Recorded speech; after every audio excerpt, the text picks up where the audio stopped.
So, you know how you know you're a nerd? You're not going to be able to see everything here, but you're looking at this. Pulitzer Prize-winning journalist Paul Ingrassia talks about the near-death experience of Detroit's Big Three, which are the car companies. And I'm like, bah, not watching that. Rose Marshak and Rick Valentine, the founders of the early 1990s indie band Poster Children, talk about the death of the traditional music industry and how blah, I don't care about that. Well, what about this? Noted entomologist and bee expert Mae Barenbaum delves into the mysterious deaths and disappearances of millions of honeybees, a phenomenon known as colony collapse disorder. 27 minutes long. I just watched that instead of the other two. That's how I know I'm a nerd. I would have loved to learn about the death of honeybees as opposed to finance, you know, of the car industry or the music industry. I got to do this quick, I guess, because I have a sandwich waiting for me at Subway. Today is the Fan Appreciation Day at Subway, and they've had buy one get one free footlongs. And there were about a billion people at the Subway when I went there today. I went to the gym in the morning, and then I went to Subway for lunch. Had to stand in line maybe for 20 minutes or so, and they had run out of bread. And 4 of those minutes that I was waiting, I might have been there half an hour. Uh, they had completely run out of bread. There was no bread, and there was bread in the oven. So 4 minutes, they're like, we're out of bread. In 4 minutes, the next batch comes out, and so the manager was saying, how many sandwiches are you getting? How many sandwiches are you getting? And counting up and saying, okay, after 24, because that's how many bread fit into the oven at one time. After 24 subs, she's like, boom. For you guys, it's going to be another 20 minutes past that, because it takes 20 minutes to cook the bread. And it was just wonderful. But it's buy one, get one free. So I told her, I said, you got a million people here. I'm going to sit down and eat lunch and read the paper and that anyway. So I'll just take one sub and I'll get my next one later on. I was thinking I'll sit there, read the paper. The lunch rush would die down, and then I'd get a sub and go home and put it in the fridge. No, that didn't happen. The lunch rush never dropped down. Um, they had people lined up out the door. So I put in an order. I just told them, I'm going to go home and then I'll come back at 7 and pick up my dinner. And so that's what I'm going to do when we finish this. This is the only level 2 by JMTBO2, which is funny. His name is not on the front page, but Tasselfoot is. Who's Tasselfoot? Some jerk on YouTube who does walkthroughs for Flash games. So, ooh, wow, that's pretty loud. Okay, let's fix that.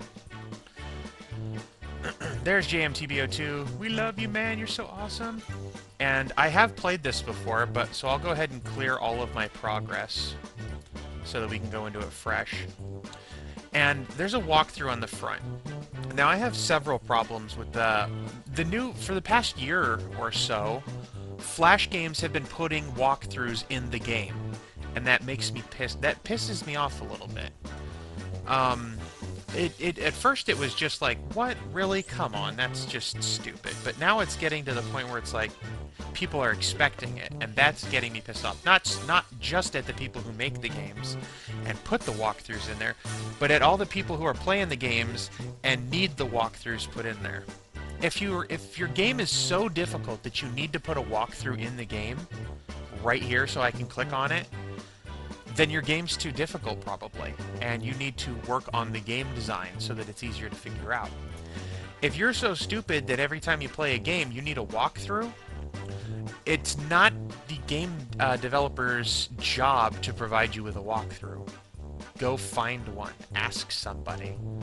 But my biggest problem, I shouldn't say my biggest, another problem that I have is that my Flash game videos, most of their views come from people who are looking for a walkthrough. And if you're putting a walkthrough right in the game, people aren't going to look for my videos. But I don't care. Alright, this is probably going to be 2 videos long, because if I remember correctly, there's like 30 stages in here. And this looks very much like the layout from the first game. So I don't know if it's exact, but it's definitely very similar. Okay, hop, skip, and a jump. You only get 3 jumps, so right now I can't jump anymore. Oh, well, I'll show it later. Peekaboo. Okay. With this one, the button does nothing. So what you have to do, when you turn away, the barrier goes down, and then you have to hurry up and get through. Anti-gravity. When you hit the button, gravity changes. Whee! And then, ouch! Dang it. And then you gotta work your way.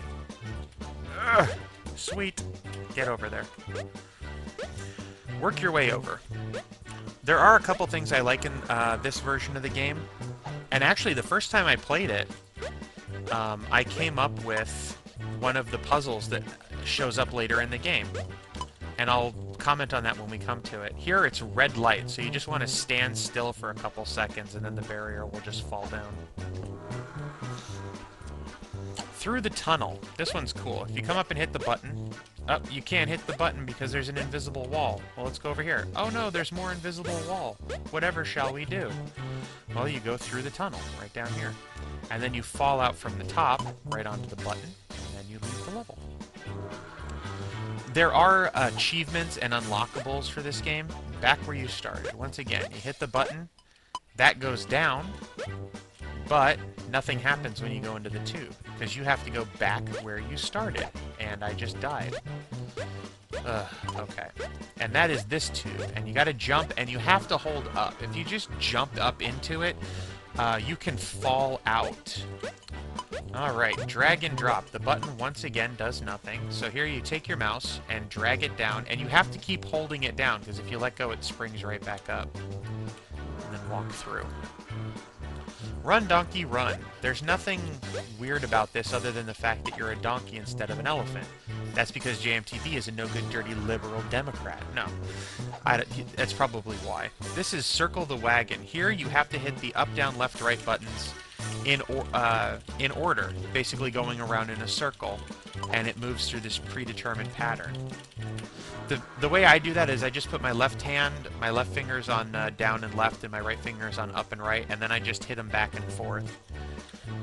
Alright, World 1-2. So if you come up here and hit the button, it doesn't work.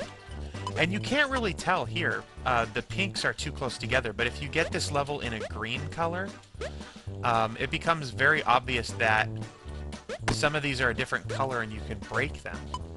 And as everybody has played Super Mario Brothers, you know that World 1-2 has a warp zone at the end of the level, and that is the warp zone. I like how they all say 2, except you don't actually warp to level 2. Flip it.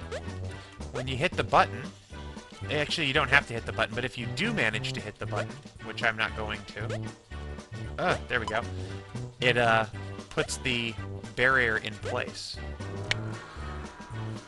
Alright, sticky keys. This scared me the first time I saw it because I thought the game would recognize the actual sticky keys.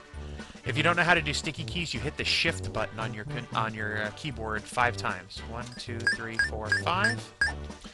And then it pops down. I have sticky keys disabled. If you have sticky keys enabled and you did that, you probably have something pop up on screen. And it's a pain. The sky is falling. This one I might not make. Ah, good, I just made it. That starts falling regardless of when you it's not linked to the button, it just starts falling, so you have to hurry. Here the button does nothing, and it's like, stuck? What should you do when you're stuck? Well, you click the stupid walkthrough, and you go see stupid Tasselfoot's walkthrough. And when you do that, you'll see now that the barrier is gone. So we'll unpause and walk into the button. Alright, sliding portcullis. This was a cool one. As you hit it, you have to hit it a couple times to get the gate to come up, and then it slowly slides back down. Left is right. This one was cute. I thought that when you hit the button, it would switch the keys so that when you hit left, you'd walk right. When you hit right, you'd walk left. But it doesn't. Actually, you have to come over here and fall on the spikes. No. See, that spike retracts, and then there's a little tunnel that leads you to the back side of the wall. This is a cool looking stage. I love the way that this looks with the finger paint kind of motif. I wouldn't mind playing an entire Flash game that looked like this. Although I don't think that this particular type of game is the best suited for it. Alphabet. Once again, the button is pretty much useless in 99% of the levels. Here you just have to type every letter of the alphabet, and you don't have to do it in order, but I'm going to try. C, D, E, F, G, H, I, J, K, L, M, N, O, P, Q, R, S, T, U, V, W, X, Y, and Z. And then it falls down. If you want, just put your 3 fingers on the keyboard and slam them across. Amazing! Here, there are invisible walls in the way. And the way you do it is you climb up here, and then you fall down this way. And now here you gotta jump up on top like that. Go up and around these, hit the button, and then just go back around, and then walk over into the tunnel. And that's going to be the last stage here. Let's go ahead and pause, and I'll go to the next video. Bye-bye.